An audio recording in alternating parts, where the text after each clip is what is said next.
Hello everyone. So let's continue with the part 2 pronouns.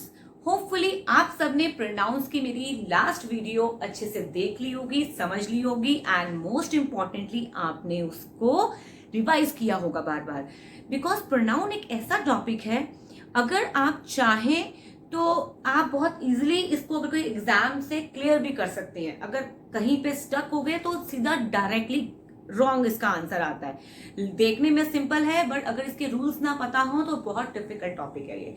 तो आपको मैं रिकमेंड करूंगी प्रोनाउंस की जो मेरी पार्ट 1 है उसको जरूर देखो। इसी जो मेरी प्लेलिस्ट है एडवांस ग्रामर की या इंटरमीडिएट 1, उसमें मेरी सारी वीडियोस ग्रामर की ऑलरेडी मेरी अपलोडेड है, तो रिकमेंड करूंगी उसमें देखिए। तो I will continue with the reflexive pronoun, but for that तो थोड़ा सा एक रिकैप लेते हैं प्रोनाउन और पर्सनल प्रोनाउन का, बिकॉज वो वीडियो बहुत लंबी थी, इसलिए I have to make the part 2 for rest of the pronouns actually.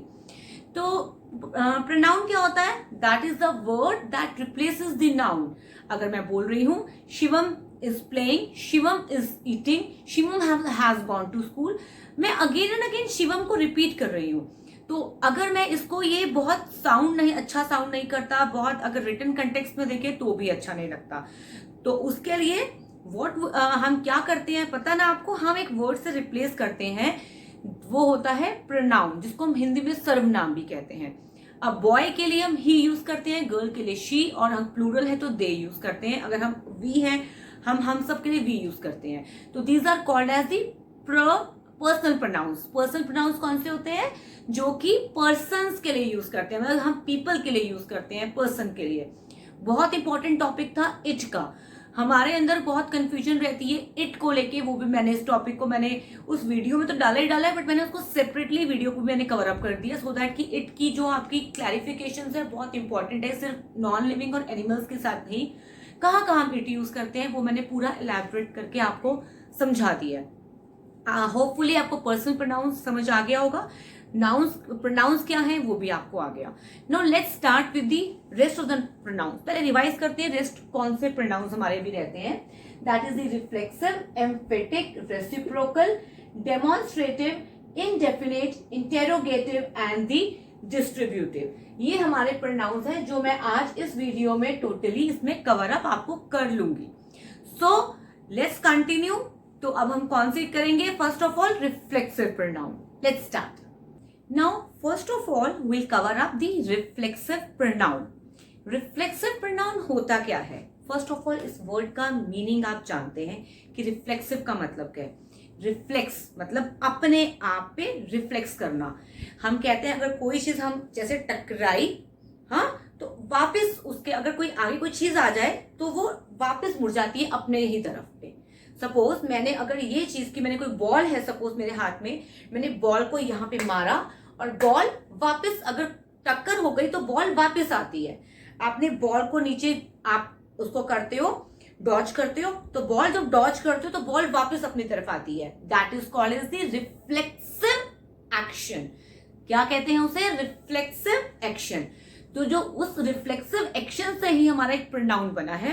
That is, अगर हम कहते हैं him self, her self, it self, them selves. अब हमने ये कैसे करना है? Let me explain you.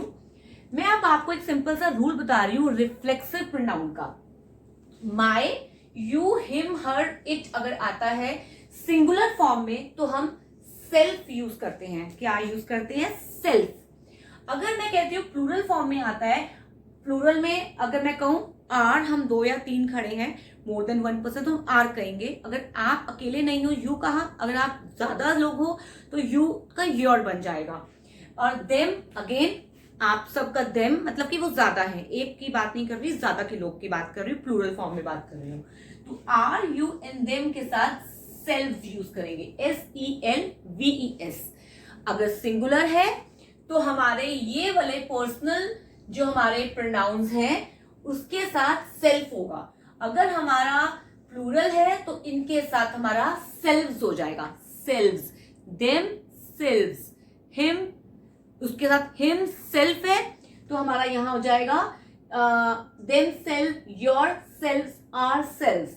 Got it? बहुत इजी है। अगर सिंगुलर है तो क्या होगा? सेल्फ अगर प्लूरल पर्सनल है तो उसमें सेल्व्स हो जाएगा। तो देखा मैंने आपको समझाया था ना कि पर्सनल प्रोनाउन कितना जरूरी है। पर्सनल को करोगे तभी बाकी प्रोनाउंस आपको समझ में आने वाले हैं। तो अगर अभी भी वीडियो नहीं देखी है पर्सनल की तो आप प्लीज जाके प्लेलिस्ट में जाइए, डिस्क्रिप्शन बॉक्स में भी मैं उसका लिंक डाल देती हूँ। पर्सनल प्रोनाउंस को ध्यान से देखिए, समझिए। इतनी एलैबोरेटेड वीडियो इतनी डेप्थ में आपको कहीं नहीं मिलेगी। और ग्रामर को करना है तो डेप्थ से करिए, वरना रिकमेंड करूंगी मत करिए। टू बी वेरी फ्रैंक, अगर करना है तो रिकमेंड तो करूंगी डेप्थ और डेडिकेशन डिवोशन से करिए, तभी कुछ हो पाता है। अदरवाइज ऊपर ऊपर से करके फिर टूटी फूटी इंग्लिश ही आती है। ओके, हाँ हूं करते रहोगे। बोलना चाहते हो इंग्लिश को अच्छे से तो अच्छे से करो, डेप्थ से करो, लग के करो, डिवोशन से करो, डेडिकेशन से करो। ओके, नाउ मैंने आपको बताया कि जो पर्सन प्रोनाउन में अगर हम सेल्फ या सेल्व्स यूज करते हैं तो वो रिफ्लेक्सिव होते हैं। रिफ्लेक्सिव मतलब कि गया और वापस बन गया उसी पे। मतलब जो सब्जेक्ट था, सब्जेक्ट ने कुछ अगर कोई एक्शन किया तो वो जो एक्शन जो वर्ब किया था, एक्शन मतलब वर्ब किया, जो उस वर्ब का ऑब्जेक्ट भी वो खुद ही बन गया। ठीक है, like I hurt myself, ouch. I subject मैं थी, मैं ही थी। आई हर्ट माई सेल्फ, मैंने अपने आप को मारा। आई हर्ट माई सेल्फ, क्या हुआ? मैंने अपने आप को प्यार किया, है ना? हाँ, अपने आप को हग किया। आई हग माई सेल्फ, कि मैंने अपने आप को ही हग किया, है ना? नाउ उसने अपने आप ये काम कर लिया।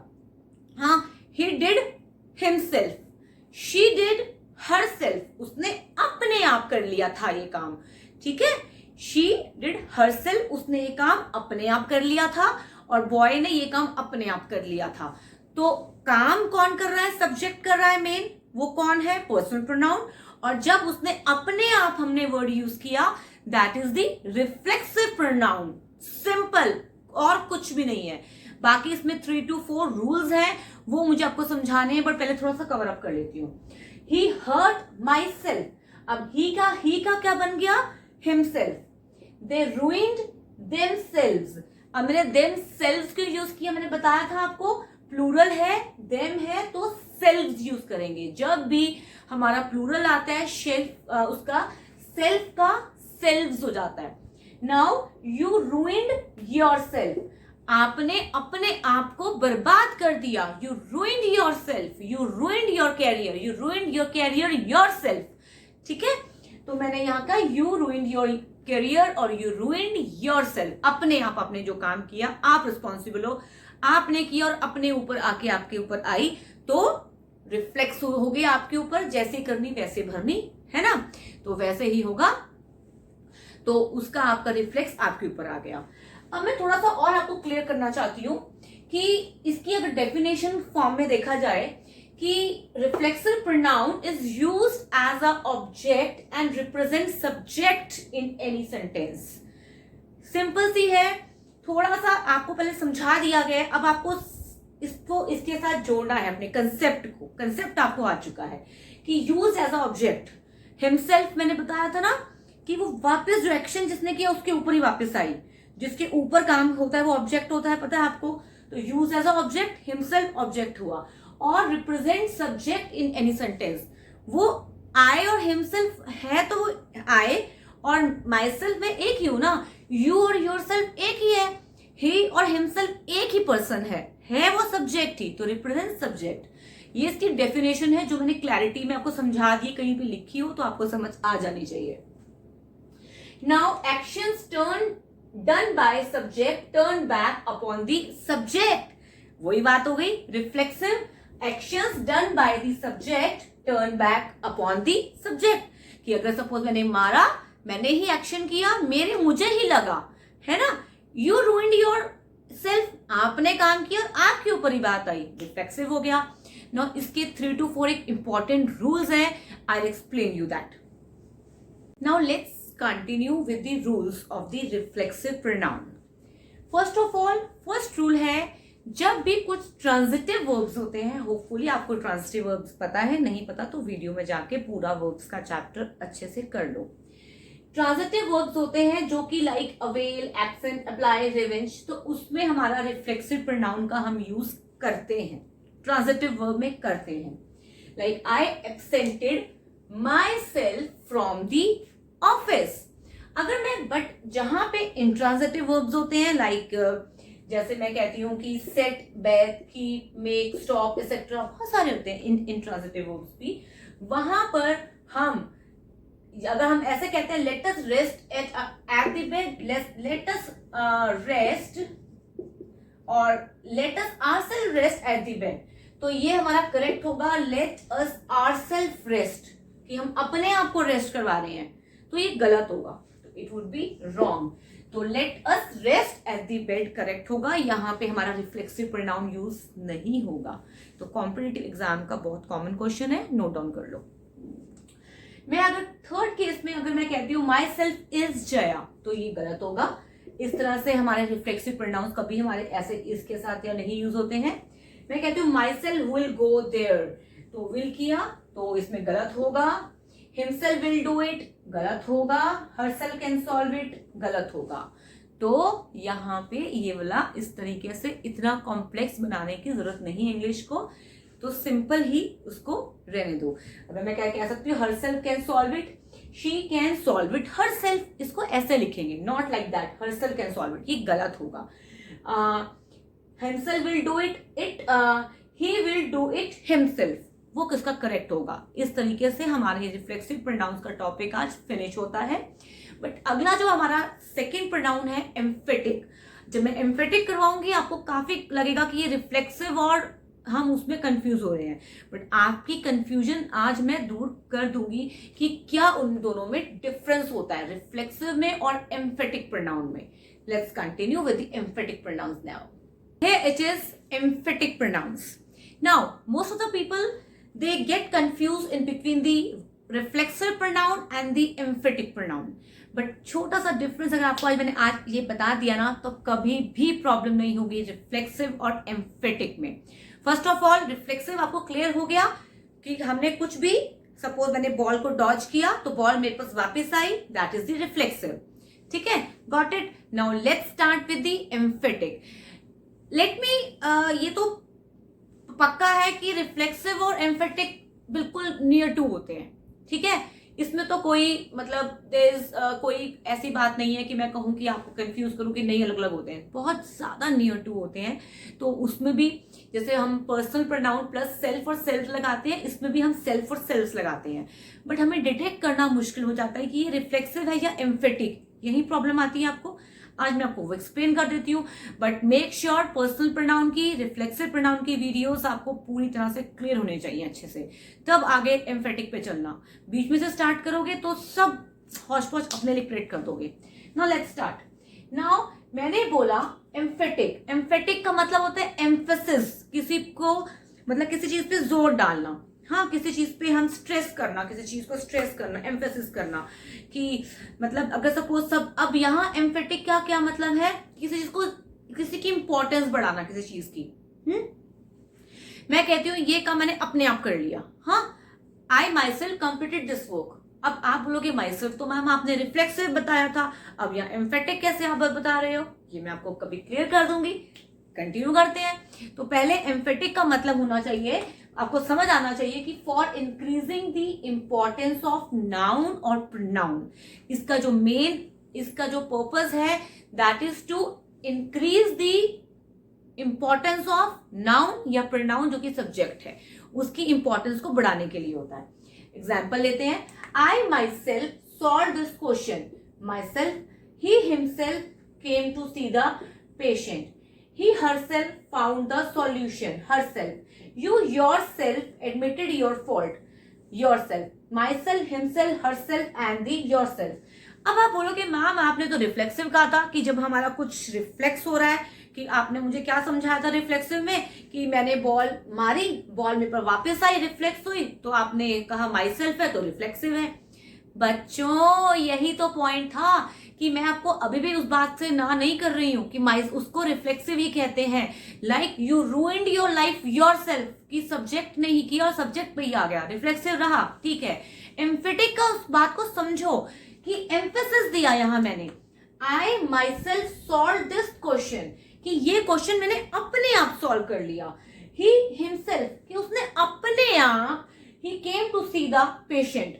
अब कहोगे मैम ये बहुत कंफ्यूजिंग हो रहा है, यही सोच रहे हो हम कैसे एग्जाम में डिटेक्ट करेंगे कि हिमसेल्फ है या रिफ्लेक्सिव है या फिर एम्फेटिक है। छोटी सी टिप दे रही हूँ, बहुत काम की है, ध्यान से कान खोलो अपने, फटाफट जल्दी जल्दी। आई माई सेल्फ, जब भी एम्फेटिक प्रोनाउन आता है वो हमेशा नाउन या प्रोनाउन के बिल्कुल साथ बैठा होता है। देखा, he himself, she herself, you yourself. आ गया समझ में आपको एम्फेटिक प्रोनाउन? आ गया ना? यही तो मैं आपको बता रही थी, छोटी सी टिप है। अगर ये माई सेल्फ यहां चला जाता, मैं कहती I solve this question myself, I और माई सेल्फ दूर दूर हो जाता, तो मैं कहती इसको रिफ्लेक्सिव। अगर मैंने बोला I myself solve this question, अब इनमें कोई दीवार नहीं है, दोनों फ्रेंड्स बन के बैठे हैं। I myself, he himself, she herself, you yourself, तो क्या बन गया वो? एम्फेटिक। हो गई क्लियर? रिफ्लेक्सिव गया अपने घर, एम्फेटिक गया अपने घर, और हम यहां बैठे हैं थर्ड प्रोनाउन करने के लिए। वो कौन सा होगा? That is the reciprocal. So let's continue with the reciprocal pronoun. अगर अभी भी कोई डाउट है तो कमेंट बॉक्स में डालो। मेरे टेलीग्राम चैनल है स्पीक इंग्लिश, उस पे आप अपने डाउट्स डालोगे तो मैं फटाफट आपको समझा दूंगी। If you want the personal classes also, तो मैं पर्सनल क्लासेस 1-to-1 भी आपका ऑनलाइन ले लूंगी, कोई दिक्कत नहीं है, ठीक है। Now let's start with the reciprocal pronoun. बहुत इजी है, छोटा सा पॉइंट है, समझ लोगे तो कभी भी मार नहीं खाओगे ग्रामर में इस प्रोनाउन को लेके। रेसिप्रोकल, रेसिप्रोकल आपने मैथ्स में किया है, रेसिप्रोकल टू ईच अदर, आपस में, है ना? वही तो है प्रोनाउन। आपको पता है पूरी ग्रामर में ना सिर्फ 2 ही है reciprocal pronoun.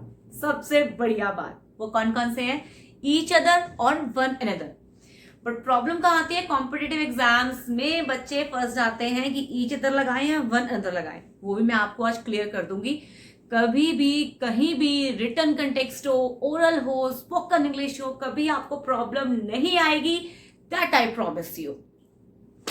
Now let's start. Reciprocal मतलब कि आपस में लेन देन वाला रिलेशनशिप दिखाता है आपस में एक दूसरे के साथ। मतलब 2 हैं तो आपस में लिंकिंग जो बना रहा है, रिलेशन बना रहा है, तो एक दूसरे के साथ जब रिलेशन शो करता है तो वो होता है रेसिप्रोकल प्रोनाउन। नाउ मैं कहती हूं the 2 friends quarrelled with each other. Quarrelled मतलब कि लड़ाई करना। The 2 friends quarrelled with each other. The 2 friends quarrelled with each other. Now they all give gifts to one another। यहाँ पे one another हो गया, यहाँ पे each other हो गया। They solved themselves by helping one another। अब आप सोच रहे हो कि मैम आपने कहीं भी each other लगा दिया, कहीं भी one another लगा दिया। नहीं बच्चे, ऐसा नहीं है। First of all reciprocal pronoun का मतलब समझ में आ गया, रिलेशन समझ में आ गया। हमेशा रेसिप्रोकल प्रोनाउन पूरी ग्रामर में 2 ही है, that is each other and one another। कहाँ पे कौन सा लगाना है? Let me tell you.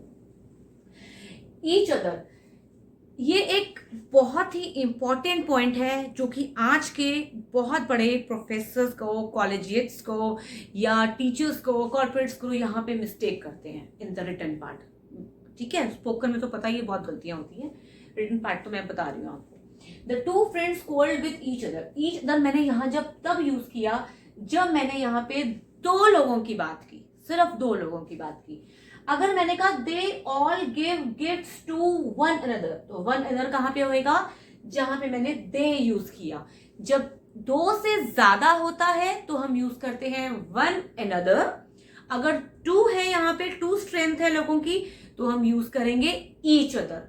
छोटा सा डिफरेंस दिमाग में बिठा लो, कभी जिंदगी भर नहीं निकलेगा और कभी जिंदगी भर आप गलती नहीं करोगे पूरी लाइफ टाइम में वाली।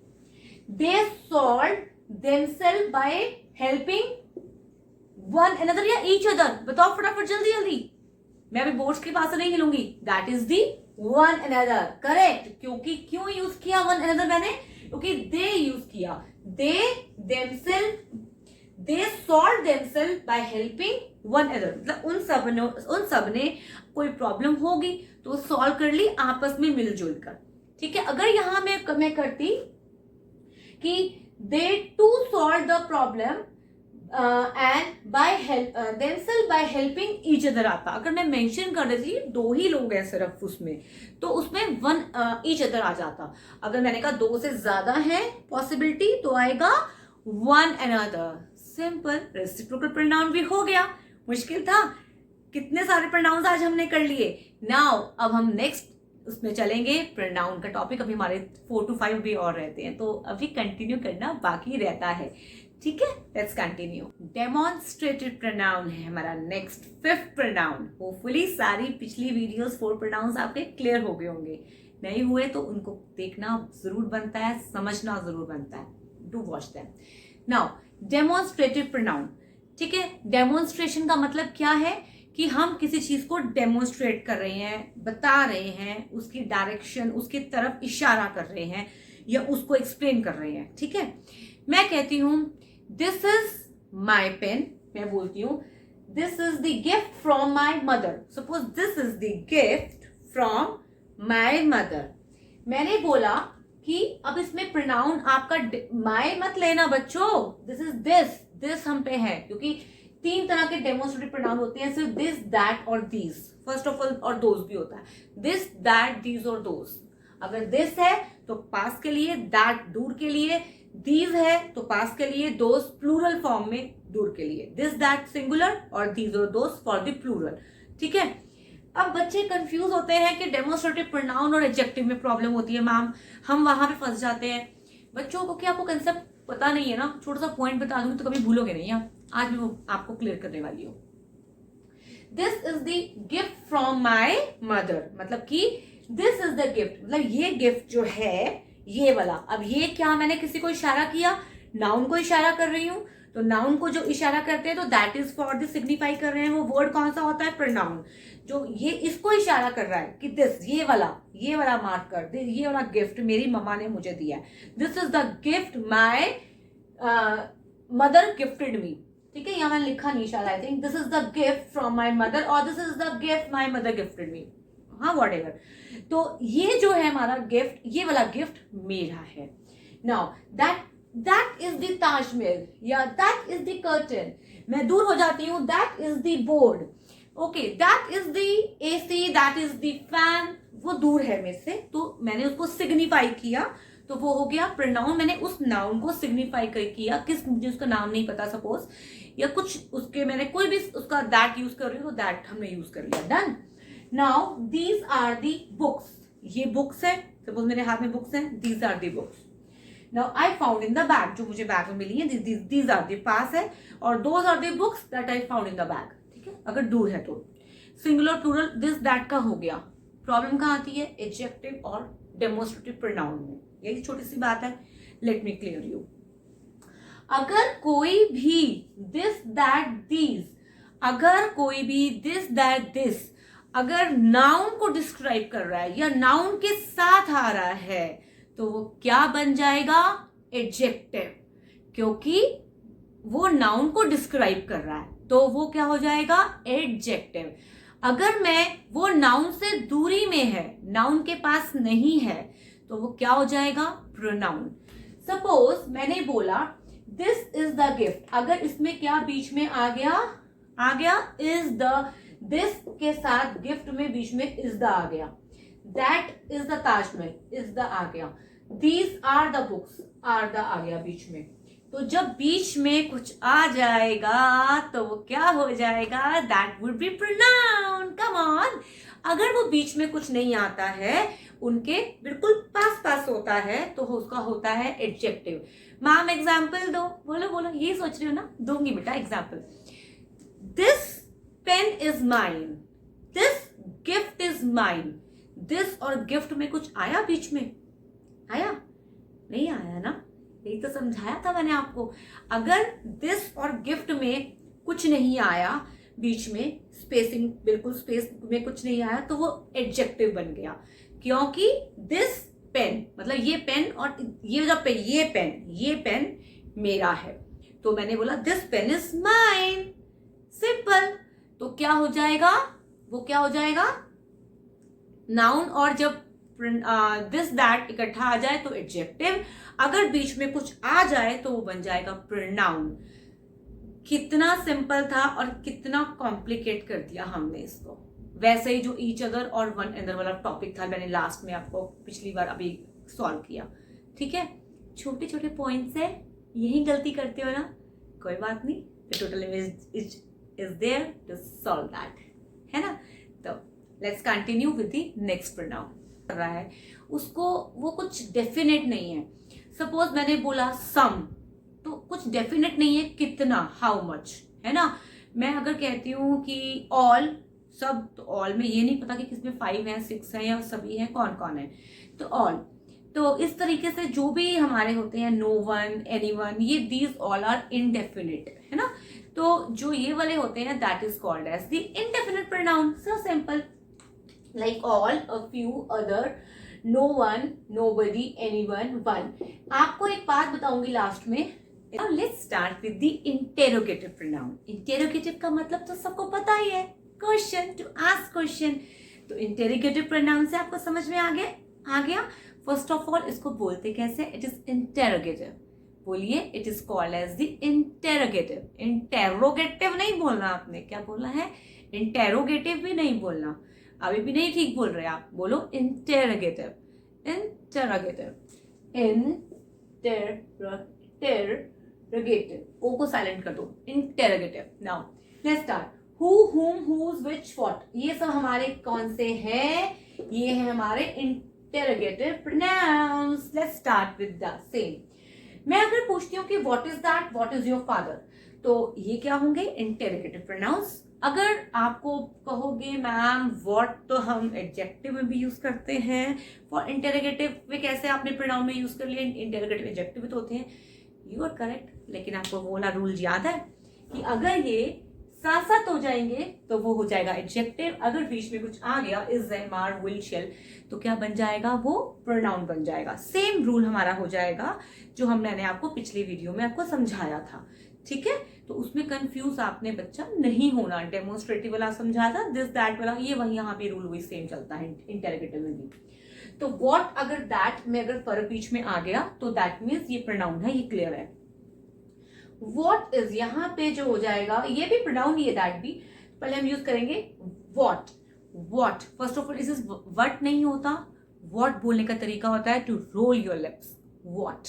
Okay, what is that, what is your father. What is your father का मतलब ये नहीं है कि आपके फादर क्या है, इसको पूछने का तरीका होता है, it is for the occupation.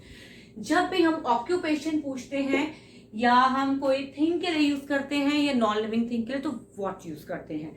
तो what is that, non living thing, and what is your father, that means कोई ऑक्यूपेशन पूछ रहा है कि व्हाट इज योर फादर। तो अगर हमने नॉन लिविंग के लिए यूज किया और हमने यहाँ किया ऑक्यूपेशन के लिए। नाउ अगर हम लोगों के लिए यूज कर रहे हैं, दैट मीन्स पीपल। हाँ, for that we will use who, whom, whose, who, whom, whose, that we will use for the people, like who is he। ठीक है, अगर मैं कहती हूँ कि मुझे चॉइस करवानी है किसी से, तो what is your which is your umbrella, sorry, which is your, it is not which, it is called as the which। जब भी W बोलना हो याद रखो, मैं करेक्ट करवा के रहूंगी आपको, it is the which, roll your lips, तब W को बोलो, it's Wednesday, which। Again which is your umbrella, कौन सा अम्ब्रेला आपका है, दो है अम्ब्रेला मेरे हाथ में, तो which is your umbrella। अगर मेरे हाथ में सपोज 2 मार्कर हैं, तो which is your marker, तो मैं इसमें प्रोनाउन यूज कर रही हूँ। इसमें एडजेक्टिव से कंफ्यूज नहीं होना, एडजेक्टिव का रूल याद रखना है जो मैंने डेमोन्स्ट्रेटिव में भी समझाया था। अगर दोनों इकट्ठे आ जाते हैं, बीच में स्पेसिंग की कुछ भी इज, एम, आर नहीं आ रहा, तो उसमें आ जाएगा एडजेक्टिव। अगर आ रहा है तो विच इज योर अम्ब्रेला, अगर बीच में आ रहा है अम्ब्रेला और बीच में ये स्पेसिंग आ तो भी प्रोनाउन है। फर्स्ट ऑफ ऑल ये क्लियर कर लेना, इस बात को प्लीज गलती मत करना, ये गलती की तो मैं नाराज हो जाऊंगी आपसे। What is this table made of? Again ये प्रोनाउन है what is this, मतलब किस चीज से टेबल बना हुआ है। चॉइस मतलब पूछ रहे हैं क्या क्या चीज से टेबल बना हुआ है। तो ये अच्छा, अगर हम ये बताएं is made of, first of all ये भी बहुत इंपॉर्टेंट है कि प्रेपोजिशन की तरफ भी हम व्हाट जब प्रोनाउन यूज करते हैं, what is this table made of, तो यहाँ पे प्रेपोजिशन में हुआ, वो वाटर विच में ही होता है, ठीक है। तो वाटर विच में ये बिकॉज नॉन लिविंग भी होना चाहिए और उसमें चॉइस भी हो तो भी हम यूज कर लेते हैं। तो ये आपको इंटेरोगेटिव क्लियर हो गया होगा, कोई रॉकेट साइंस नहीं थी, डरते थे, आज क्लियर हो गया। Now let's start with the next pronoun. Let's start with the distributed pronoun. बहुत इजी है, कूल माइंड से समझना, थोड़ा सा आपको समझाने वाली बात है, एक दो पॉइंट्स वो मैं आपको प्लीज क्लियर कर लूंगी बहुत अच्छे से। Now let's start. Distributed pronoun, distributive मतलब कि डिस्ट्रीब्यूशन, मतलब हम डिवाइड कर रहे हैं कि हम किसने क्या किया या हम सबको इकट्ठा कर रहे हैं, तो उसको सिग्निफाई करता है। जो कि represent as one at a time, therefore use as, और इसलिए इसको सिंगुलर वर्ब के साथ ही यूज करते हैं। सपोज मैंने बोला कि टॉपिक बोला, suppose each of the student gets a prize, कि ईच ऑफ, मतलब सबको इकट्ठा ही मैंने रिप्रेजेंट किया, तो मैंने उसमें वर्ब सिंगुलर यूज करूंगी। बहुत इंपॉर्टेंट है, बहुत मिस्टेक्स करते हैं बच्चे इसमें, कि इसमें वर्ब जो आएगा सिंगुलर आएगा, प्लूरल नहीं आएगा। बहुत इंपॉर्टेंट, ध्यान से सुनो इस बात को आप। एग्जाम्पल लेते हैं। First of all distributive pronoun कौन कौन से हैं? ईच, एवरीवन, ईदर, नीदर, ये हमारे कौन से हैं? डिस्ट्रीब्यूटिव हैं। और भी होते हैं इसमें, ठीक है। अब मैं एग्जाम्पल ले रही हूँ, each of the students gets a prize. अब मैंने ईच ऑफ द स्टूडेंट का था, तो इसमें ईच हो गया distributive pronoun. Each of the student मतलब मैंने पूरी क्लास को इकट्ठा ले लिया, कि हर एक को, पूरी क्लास को रिप्रेजेंट कर दिया, कि मुझे मैंने बोला था कि represent as one at a time, therefore use singular verb. Each of the student gets a prize, तो गेट्स मैंने यहां लिखा, मैंने गेट अ प्राइज नहीं लिखा, सिंगुलर वर्ब यूज करना है यहां पर। बहुत ध्यान से समझ लो इस बात को।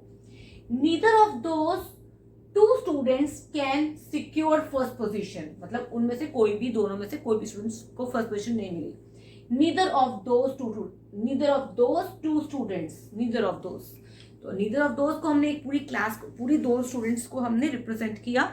ईदर और नीदर आपको हमेशा याद रखना चाहिए, सिर्फ दो के लिए यूज होते हैं। अगर दो से ज्यादा है तो उसमें एवरीवन यूज करना होता है आपने, ये बहुत इंपॉर्टेंट पॉइंट है। ईदर एंड नीदर सिर्फ दो के बीच में चॉइस होती है, और एवरीवन यूज करना है तो आप दो से ज्यादा है तो प्रेफर करो एवरीवन यूज करोगे आप। Everyone of the student was happy, आ गया ना example. Everyone of the student मतलब बहुत, मतलब दो से ज्यादा है, पूरी क्लास को रिप्रेजेंट कर दिया, जितने भी बैठे थे स्टूडेंट्स वहां पर। Everyone of the students was happy, है ना। तो यहाँ यूज किया मैंने, वॉज यूज किया, वर यूज नहीं किया, प्लूरल नहीं यूज करना, सिंगुलर वर्ब यूज करना है। Either of the students will win the race, either of the students, तो हमने यहाँ पे भी ईदर ऑफ द स्टूडेंट, दो स्टूडेंट है इसका मतलब, either of the student will win the race, इन दोनों में से कोई एक तो विन करेगा ही करेगा रेस। नाउ इसके कुछ पॉइंट्स हैं, मैं आपको वो क्लियर करना चाहती हूँ कि जब भी आपका ये, अगर हमारा सपोज अब हमने एवरीवन यूज किया या हमने इधर यूज किया, नीदर यूज किया, जब हमें उसका मैस्कुलिन नहीं पता, सपोज पता है मैस्कुलिन, तो हम आगे उसको ही के साथ यूज कर देंगे, हिम यूज कर देंगे उसी सेंटेंस में। तो अगर हमें नहीं पता है तो भी हम ही और हिम यूज करते हैं, बट इन केस अगर हमें पता है कि उसके बाद एक फेमिनिन आ रहा है नाउन, या फेमिनिन की बात कर रहे हैं, तो ही हम हर यूज करते हैं। इन केस हमें नहीं पता कि कौन सा इसमें मतलब जेंडर है जिसके बारे में बात कर रहे हैं, तो हम हिम यूज करते हैं या हिज यूज करते हैं, ठीक है। तो इस बात का आपने बहुत ध्यान रखना है, इस पॉइंट का। तो ही, हिज, हिम यूज करते हैं, तो थर्ड पर्सन, इसका आ गया थर्ड पर्सन, हिज आ गया और हिम आ गया। तो ये पॉइंट इंपॉर्टेंट था इसमें, जो हमें गलतियां करते हैं हम जहां पर, ठीक है। Place way we make. Distributive pronoun में एक बहुत इंपॉर्टेंट जो आपका रह गया है वो ईच, वो भी मैं आपको आज कवर अप कर देती हूँ, कि right placement of each, because ये कॉम्पिटिटिव एग्जाम्स में या हम रिटन इंग्लिश में सब बहुत ज्यादा मिस्टेक करते हैं। Now I have to rectify that too, because अगर ये टॉपिक क्लियर हो रहा है तो मैं, मतलब कोई सेंस नहीं बनता कि बाद में इसको क्लियर करूँ। I will take it side by side. तो I bought each of these books for ₹50। I bought these books each for ₹50। I bought the books for ₹50 each. मैंने यहां पे यूज किया each, I bought each of this books, ठीक है। और यहां use किया I bought this books each for ₹50. I bought the books for ₹50 each. कौन सा करेक्ट है? Wrong, wrong, correct. कैसे पता लगेगा? छोटा सा पॉइंट, छोटी सी टिप अगर याद कर लोगे तो क्या जाएगा, कभी लाइफ में भूलोगे नहीं. बहुत ही साइंटिफिक बात है. आई bought the books for ₹50 each. जब भी आपकी ईच की प्लेसमेंट होनी चाहिए वो हमेशा न्यूमरल के बाद होनी चाहिए. 50 लिखा हुआ है यहाँ पे तो ईच यहाँ पे आ जाएगा. जब भी आपका जहां भी न्यूमरल होगा सेंटेंस में, न्यूमरल के बाद ईच आता है. छोटा सा पॉइंट था, गलती कर देते, कंफ्यूज हो गए थे तीनों लाइंस को पढ़ के. ऐसा ही था ना, हर कोई हो जाता है. बिकॉज जिसको कंसेप्ट नहीं क्लियर होगा, जिसको नॉलेज नहीं होगी, तो ऑफकोर्स वो गलत करेगा ही करेगा. तो I bought the books for ₹50 each. 50 लिखा था इसलिए मैंने ईच किया, करेक्ट कर दिया. 1 सेकेंड लगाया. कंसेप्ट अगर नॉलेज है तो फिर क्यों आपको प्रॉब्लम आएगी कॉम्पिटिटिव एग्जाम्स में? आप टाइम क्यों लगाते हो उसको बार बार रीड करने में? क्योंकि आपको पता होना चाहिए. तो ये कंसेप्ट हो गया. नेक्स्ट प्रोनाउन हमारा हम लेंगे relative pronoun. Now let's start with the relative pronoun. Relative pronoun बहुत इजी है. अगर आप इसकी लॉजिक्स को अगर समझ लेंगे तो बिल्कुल डिफिकल्ट नहीं है. तो पॉइंट इज दैट इसको बिल्कुल कान खोल के सब कुछ साइड पे रख दो और सुन लो इसको. बिकॉज सबसे ज्यादा इंपॉर्टेंट इसलिए क्यों मैं बोल रही हूँ कि सबसे ज्यादा एग्जामिनेशन में यही आता है और कंफ्यूजन भी यही क्रिएट करता है. क्योंकि जो इसमें बाकी जो है ना, हु, विच, दैट, व्हाट, आप इसमें कंफ्यूजन क्रिएट कर लेते हो कि इंटेरोगेटिव में भी यही था और डेमोन्स्ट्रेटिव में भी यही था, तो अब रिलेटिव में यही है. उसके लिए वो वीडियोस देख लेना अच्छे से. पूरी जो पिछली वीडियोस आ रही है सब देख लो उसके लिए, तब उस पर आप आना रिलेटिव प्रोनाउन पे, पूरा तभी समझ में आएगा. Now let's start with the relative pronoun. Relative का मतलब क्या है? रिश्तेदार, है ना. रिश्तेदार होते हैं ना हमसे, जो एक्सटेंशंस बनती हैं आगे.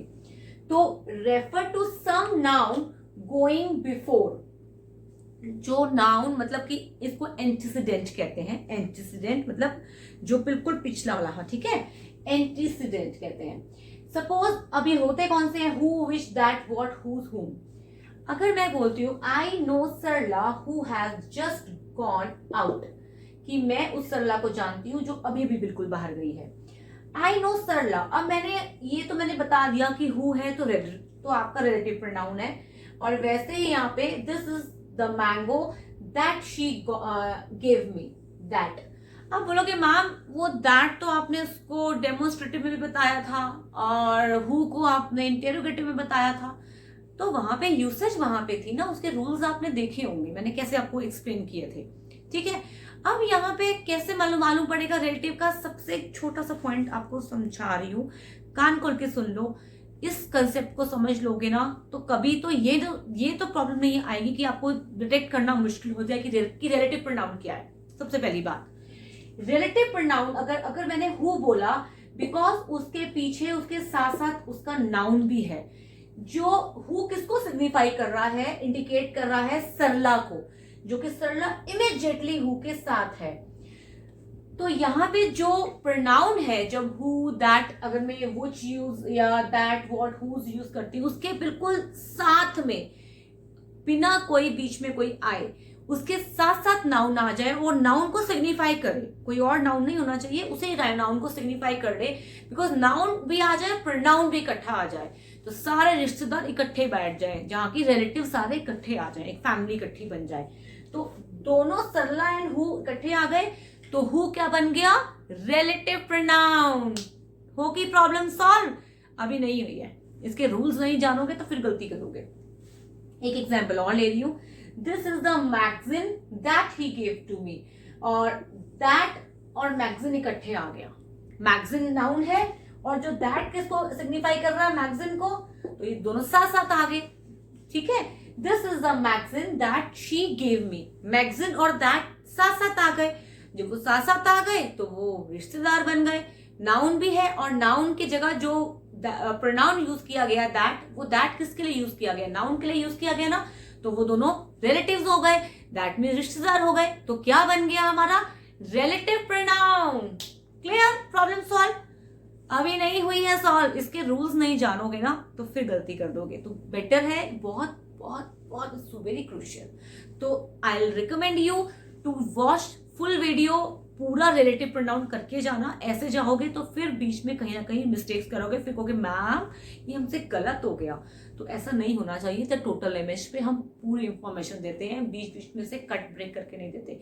चॉपिंग हम नहीं करते हैं, हम पूरा अच्छे से करते हैं, मजे से। कंसेप्ट क्लियर होना चाहिए, फिर हम सीधा राइट शॉट मारेंगे। So let's start with the rules of the relative pronoun now. Now let's start with the relative pronoun.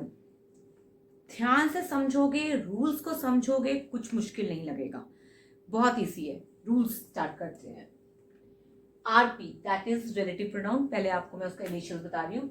Use as subject और ऑब्जेक्ट इन अ सेंटेंस और used as a conjunction too. Relative pronoun एक conjunction की तरह भी use किया जाता है, and use as the subject और the object too. Let me take example. The bag that is there is yours. अब पहली बात आपको पता होना चाहिए सब्जेक्ट है जो कि वर्ब या एक्शन कर रहा होता है, और जिस पे एक्शन चल रहा होता है वो होता है object. The bag that is there, कौन है जो वहां पर है? द बैग है, तो bag that is there, that हमने सब्जेक्ट के लिए यूज किया। The bag that I found yesterday is her. अब फाउंड किसने किया? मैंने, आई, तो यहाँ सब्जेक्ट आई हो गया और ऑब्जेक्ट क्या हो गया? Bag, that means that. अब उसमें ऑब्जेक्टिव केस में आ गया, वो सब्जेक्टिव केस में आ गया। इजी था ना? हु, हुम, दैट मीन्स अब ये नॉन लिविंग के लिए यूज होता है हमारा। हु जो यूज होता है वो होता है नॉमिनेटिव केस में, और हुम यूज होता है हमारा ऑब्जेक्टिव केस में। मैं कहती हूँ I like the boy who helps the poor. I like, first of all who हमारा है नॉमिनेटिव केस में, who help, who, I like the boy, कौन है? हु, ये वाला। तो who helps the poor. This is the girl हुम all admire. हुम किसको कर रहा है? गर्ल को। दैट मीन्स हुम के साथ बिल्कुल साथ साथ आ गया हमारा, वो हो गया पहली बात। तो हुम और गर्ल साथ आ गया, हु और बॉय साथ साथ आ गया। तो इसमें नॉमिनेटिव और ऑब्जेक्टिव का ही आपको प्रॉब्लम रहेगी। अगर आपको सब्जेक्ट एंड ऑब्जेक्ट की नॉलेज है तो आपको बहुत अच्छे से क्लियर हो जाएगा। हु बॉय है, I like the boy who helps the poor. This is the girl whom all the, जिसको लाइक किया जाता है वो ऑब्जेक्ट है, तो whom girl यहाँ पे ऑब्जेक्टिव केस में हो गया। Whose, non living and the possessive case. जहां भी नॉन लिविंग या फिर पोजेशन वाला केस होगा वहां पे whose होगा। which होगा एनिमल्स एंड नॉन लिविंग के लिए, बट इसमें ध्यान रखेंगे which में अगर प्रेपोजिशन आना चाहिए रिलेटिव प्रोनाउन के पहले, ठीक है, तो वहां पे which हो जाएगा। वॉट होगा, इसमें कोई एंटीसीडेंट नहीं आता अगर तो, और इसमें नॉन लिविंग के लिए यूज होता है। तो ये हमारे रूल्स हुए हमारे रिलेटिव प्रोनाउन के लिए। बट मैं आई एम थिंकिंग कि मैं रिलेटिव प्रोनाउन को एक अलग वीडियो में अच्छे से एक्सप्लेन करूं, बिकॉज ये वीडियो बहुत लंबी होने वाली है। बट रिलेटिव प्रोनाउन को अलग से एक अच्छे से विद एग्जाम्पल्स के साथ आप को क्लियर करना चाहती हूँ कि बहुत इंपॉर्टेंट टॉपिक है। सो अब हमारा लास्ट कौन सा रह गया है? Exclamatory. Now let's start with the exclamatory, or I'll end the video at the exclamatory only. Exclamation का पता है आपको, मतलब कि कोई भी सरप्राइज, कोई भी रिएक्शन, इमोशन, जब exclamation आता है तो इसमें भी प्रोनाउन भी हो सकता है। मैं बोलती हूँ क्या तुम्हें नहीं पता कि पीएम मोदी कौन है? तुम्हें नहीं पता क्या? मतलब आप उसको प्रोनाउन की तरह यूज कर रहे हो। What? You don't know? Like that, who is यहाँ omit कर दिया, who is PM Modi. What? You don't know PM Modi? यहाँ हम ऐसे भी बोल सकते हैं, of course. What? You don't know PM Modi? What? You lost your watch, or you lost the chance? What? You lost the chance? क्या हुआ? सिंपल एक्सक्लामेशन है। हमें जब पार्ट्स ऑफ स्पीच करते हैं, most of people we are not able to recognise कि what अब यहाँ पे किस तरह से यूज किया गया है, क्वेश्चन में यूज किया गया है, कैसे यूज किया है। हम सिंपल इसको एक्सक्लामेटरी हम सेंटेंस की तरह दे देते हैं। इट्स एक्सक्लामेटरी सेंटेंस, बट उसका अगर हम डिफाइंड देखें तो इट्स द एक्सक्लामेटरी प्रोनाउंस। सो यहाँ पे हमारी प्रोनाउंस की एंड होती है, बट एक रिलेटिव प्रोनाउन मैं आपको दोबारा से अलग से वीडियो में समझाऊंगी बहुत एक्सप्लेन्ड वे में, क्योंकि ये बहुत इंपॉर्टेंट टॉपिक है। तो अब मैंने ये पार्ट 1 और पार्ट 2 में लिया, but I try my level best कि मैं सारे प्रोनाउंस को सेपरेटली एक वीडियो में क्लासीफाई करूं, सो दैट जहां भी आपको कोई प्रोनाउन की प्रॉब्लम आएगी you may sort out the same video. कि आपको अगर आपको सिर्फ अगर इंटेरोगेटिव चाहिए या एक्सक्लेमेटरी चाहिए या रिफ्लेक्सिव चाहिए तो आप उसमें से, या पर्सनल चाहिए तो आप उसको सॉर्ट आउट करके देख सकते हैं। But I will recommend you कि सबसे पहले जो हमने आपका पर्सनल प्रोनाउन किया था, बहुत डिफाइंड वे में किया था, तो वो वीडियो को देखना प्लीज मत भूलना। और कनेक्टिविटी में रहने के लिए लाइक सब्सक्राइब शेयर तो आप कर ही लोगे, है ना जी। So because we all know, share मत करना भूला करो, बिकॉज ये मत सोचो कि मुझे आज किसी और का ना आए। नॉलेज जितनी स्प्रेड करोगे उतनी आपकी इंप्रूव होगी। सो शेयरिंग इज केयरिंग।